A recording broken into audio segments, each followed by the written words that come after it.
जिस देश में अर्धनारीश्वर की आराधना की परंपरा रही है, उसी देश में अर्धनारीश्वर यानी थर्ड जेंडर को भेदभाव का सामना करना पड़ता है। सालों से थर्ड जेंडर समुदाय के लोग अपने अधिकारों की लड़ाई लड़ रहे हैं, लेकिन आज भी वो न सिर्फ भेदभाव का सामना करना पड़ रहा है, बल्कि उनको वो अवसर नहीं मिल रहे हैं जिनके वो हकदार हैं। तो कौन है ये थर्ड जेंडर या ट्रांसजेंडर समुदाय के लोग? क्या हमें उनके बारे में नहीं जानना चाहिए? नमस्कार, मैं हूं अन्नी अमृता। आप देख रहे हैं काली माटी टॉक्स और आप समझ गए होंगे कि आज का मुद्दा क्या है। आज हम बात करेंगे ट्रांस कम्युनिटी पे और हमारी आज की मेहमान है ट्रांसजेंडर कम्युनिटी के लिए अधिकारों की लड़ाई लड़ने वाली ट्रांसजेंडर एक्टिविस्ट और महामंडलेश्वर अमरजीत जी। नमस्कार, मैं अमरजीत नंदगिरी, ट्रांसजेंडर एक्टिविस्ट। तहे दिल से मैं अन्नी दीदी का धन्यवाद करती हूँ काली माटी टॉक्स के माध्यम से आज वो मेरे पास आए और उन्होंने मेरी बातों को रखने का मौका दिया। वो हमेशा से ही हमारे मुद्दों को लेकर के बात करती हैं और हमारे साथ हमेशा खड़ी रहती हैं। और आज काली माटी टॉक्स के माध्यम से हमारे समुदाय के जो मुद्दे हैं वो आप सबके सामने रखने का एक मौका मिला है। तो इसके लिए मैं अन्नी अमृता दीदी का तहे दिल से धन्यवाद आभार प्रकट करती हूँ। अमरजीत जी, आपका स्वागत है काली माटी टॉक्स में और बड़ी मुश्किल से आपने फुर्सत निकाला है, उसके लिए आपका बहुत बहुत धन्यवाद। अमरजीत जी, काफी समय से हम लोग बात करना चाह रहे थे कि जो ट्रांसजेंडर्स के इश्यूज को लेकर आप काम करते हैं, बहुत सारे लोग कंफ्यूज रहते हैं। मैं भी ट्रांसजेंडर इसलिए इस्तेमाल कर रही हूँ क्योंकि लोग इसी टर्म से समझते हैं।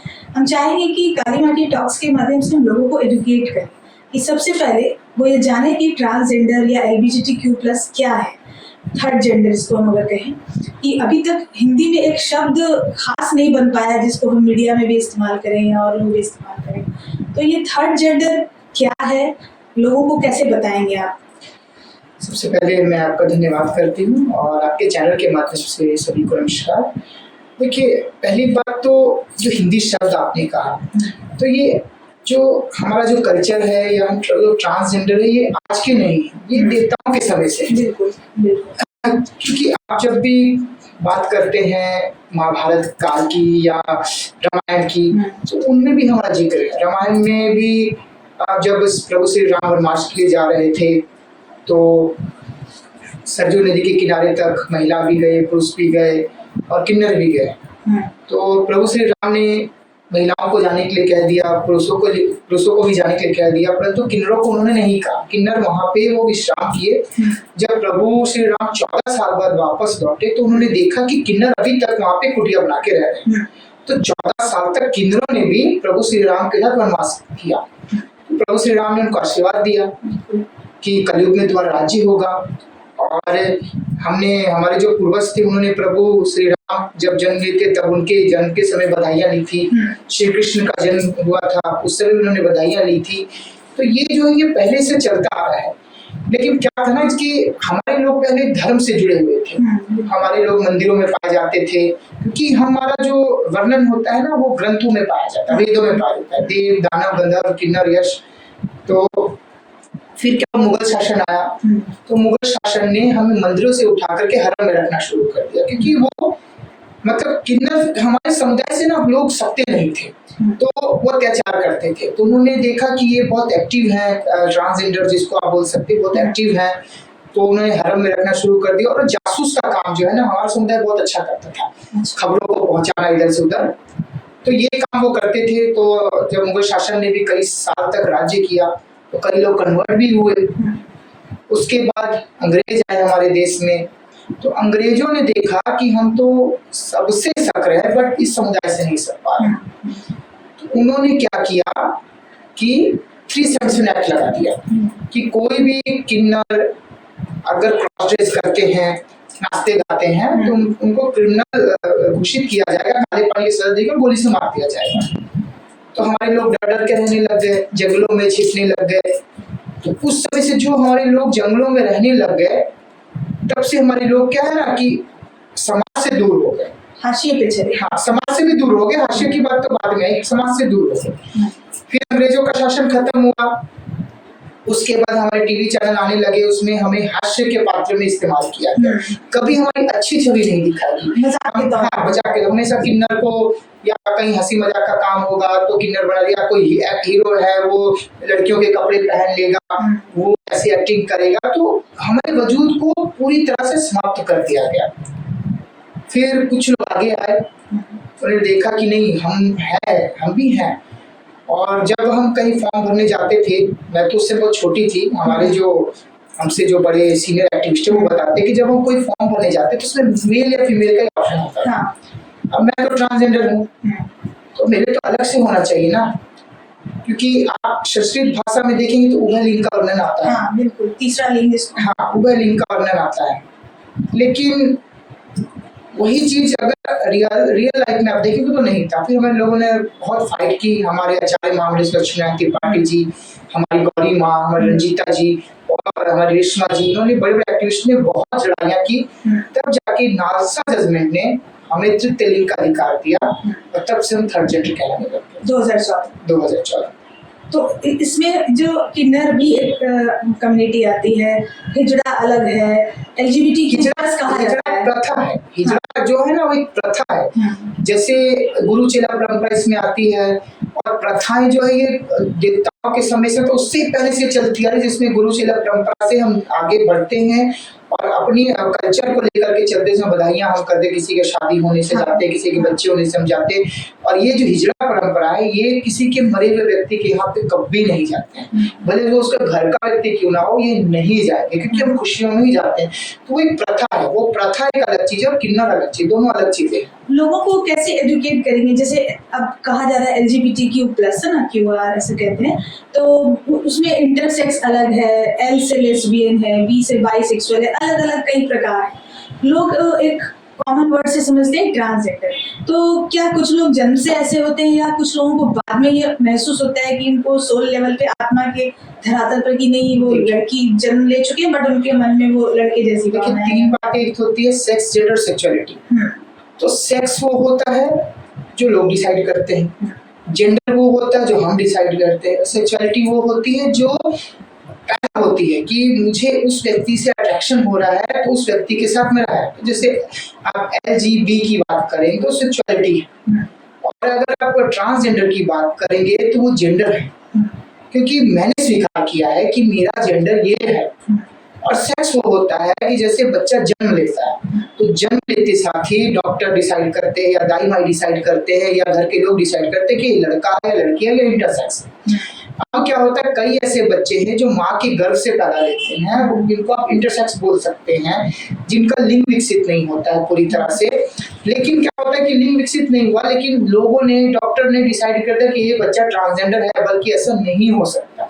हो सकता है वो बड़ा होकर खुद को मर्द बन जाता है या औरत बन जाता है, लेकिन बचपन में डिसाइड कर दिया कि वो ट्रांसजेंडर है, तो उसकी वो पैदाइशी जो है वो ट्रांसजेंडर की तरह हुई, लोगों ने उसको हिजड़ा ही बना दिया।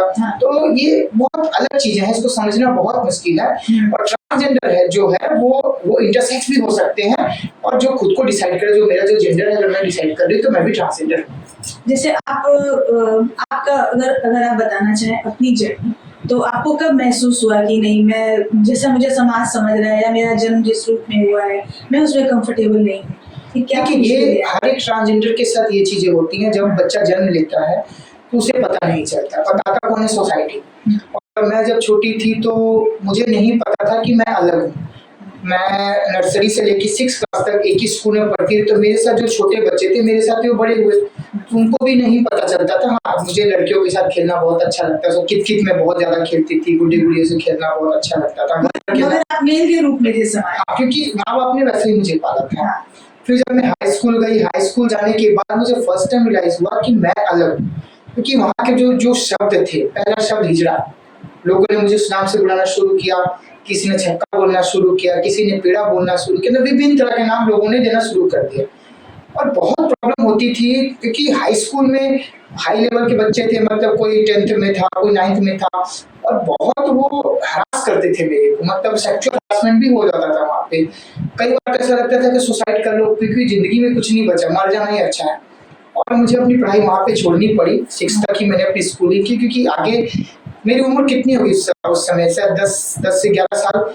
10 से 11 साल में आप सोचिए कि कोई बच्चे के साथ अगर मेंटल हरासमेंट अगर उसके साथ होगी, वो मेंटल हरास होगा तो वो कैसे पढ़ सकता है। इसलिए आपको कहीं फील हुआ कि ये स्कूल लेवल में ये एजुकेशन बहुत जरूरी है, क्योंकि नहीं देखिए, एजुकेशन स्कूल में अवेयरनेस बहुत इंपॉर्टेंट है, लेकिन इसके साथ नुकसान भी है।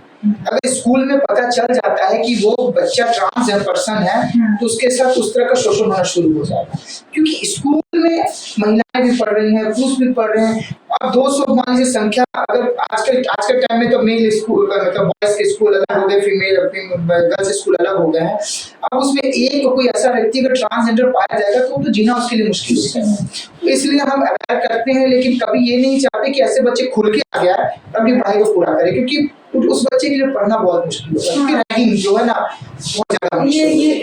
ये बात एक प्राचार्य ने भी कही थी मुझे कॉलेज के, जो जिन्होंने अपने स्तर पे वो देखते हैं, वो एक तरह से समझिए कि वो अपने स्तर पे आरक्षण देते हैं, कहने का मतलब वो प्रायोरिटी देते हैं कि अगर कोई ट्रांस कम्युनिटी का है तो उनके कॉलेज में वो जगह रहे, लेकिन वो ये भी चाहते हैं कि इसको ज्यादा प्रचारित ना किया जाए, इसलिए कभी खबरें भी हम नहीं बनाते हैं, लेकिन हम जानते हैं कि वो ये काम कर रहे हैं, वो एक बढ़ावा दे रहे हैं। समाज स्वीकार नहीं करता ना, क्योंकि सबसे बड़ी बात है जब तक समाज नहीं स्वीकार करेगा तो फिर उम्मीद हम करेंगे। शुरुआत तो परिवार से होती है, तो ये जो ट्रांसजेंडर के साथ इतने सारे अन्याय होते हैं, उनके साथ जो गलत होता है, वो भी उस देश में जहाँ अर्धनारीश्वर की पूजा होती है, तो कहीं ना कहीं तो परिवार से ही गलत हो रहा है। तो क्या लगता है कि कभी ऐसा समय आएगा कि जहाँ से ये शुरुआत हो रही है, घर से निकाला जाता है, घर से कुछ दुख मिलता है, तभी तो गुरु की शरण में जाता है। प्रॉब्लम क्या है ना कि घर से निकालने का ये कारण होता है, देखिए जैसे एक लड़का अगर पैदा लेता है तो माँ बाप को पता है कि इसका फ्यूचर बनाएंगे तो ये बच्चा आगे जाके कहीं जॉब करेगा, हमें पालेगा। लड़कियां होती हैं तो उनको लगता है लड़कियों को पढ़ाए लिखाएंगे, पालेंगे पोसेंगे तो कल को शादी किसी घर चल जाएगी।